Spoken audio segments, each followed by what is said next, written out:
क्या आप भी उन लोगों में से हैं जो ये सोचते हैं कि अचानक से एक दिन ऐसी पार्टी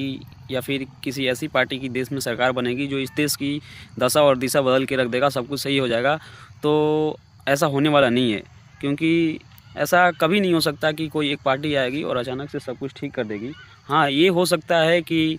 हम सरकार से सवाल करें, चाहे सरकार जिसकी भी हो, अभी करंट सरकार हो या फिर बाद में कोई भी सरकार है, तो ये हो सकता है कि हम सरकार से सवाल करें, उसके गलत नीतियों का विरोध करें, जिससे सरकार सही कार्य करने पर बाध्य होगी।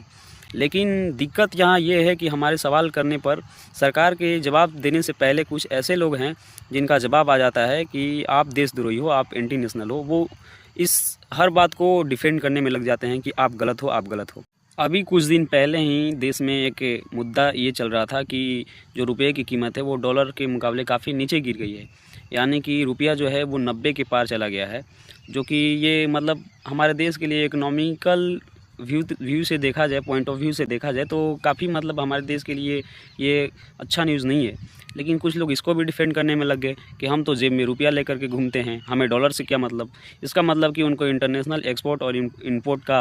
के बारे में कुछ पता नहीं है। उनको ना तो इकोनॉमी का कोई समझ है, ना ही उनको कोई इंटरनेशनली कैसे ट्रेड होता है, उनको ये भी नहीं पता है। और अभी फ़िलहाल में एक न्यूज़ और चल रहा है, जिसका जो अरावली का माइनिंग होने वाला है, जिसमें से ये विधेयक पास हो गया है, ये संसद में पास हो गया है कि जो 100 मीटर से नीचे जो पहाड़ियाँ है, 100 मीटर जिनकी हाइट नहीं है,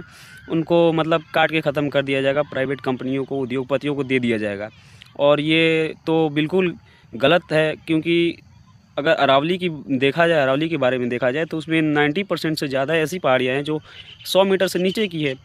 जिसमें 8.7% ही ऐसी पहाड़ियाँ हैं जो 100 मीटर के ऊपर है। तो ऐसे में तो सारी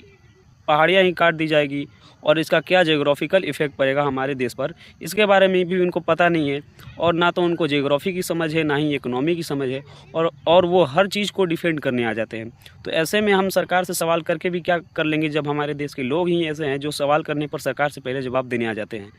तो उम्मीद है कि अगर आप थोड़े भी एजुकेटेड होंगे, थोड़े भी समझदार होंगे, तो इतने बेसिक चीज़ों को तो समझते ही होंगे। और हाँ, अगर आप नहीं समझते, आपको एजुकेशन की काफ़ी ज़रूरत है, आप एजुकेटेड हो जाइए, बाकी सारी चीज़ें ठीक हो जाएगी।